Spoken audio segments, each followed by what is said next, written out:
La première grande composante de ce projet, c'était d'abord d'identifier des organisations de la société civile qui sont engagées sur les questions d'égalité hommes-femmes et sur différentes thématiques.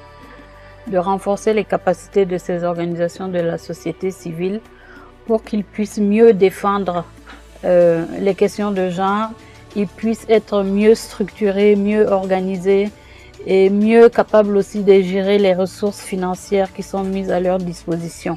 De sorte que, au bout de 3 ans et demi, 4 ans de travail avec nous, que ces OSC puissent être en capacité d'aller mobiliser des ressources beaucoup plus importantes au niveau d'autres partenaires. Donc il y a tout un travail d'accompagnement aussi qui doit être fait à travers ce projet.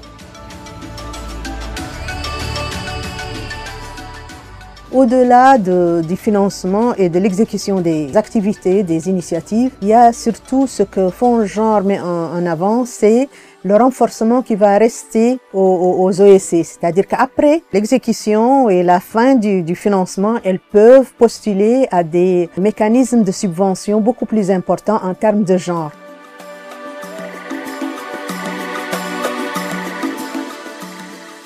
Dans toutes nos activités, donc, le genre est pris en compte.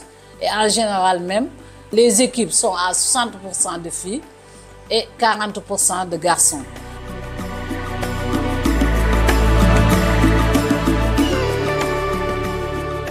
Les ateliers et rencontres organisés par les OSC ont permis de réunir 3 828 personnes, dont 68% de femmes, incluant des leaders, des autorités et des partenaires techniques encourageant le partage d'expériences.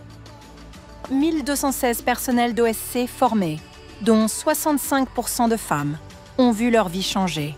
Et plus de 2,5 millions d'euros de financement additionnel ont été collectés par les OSC.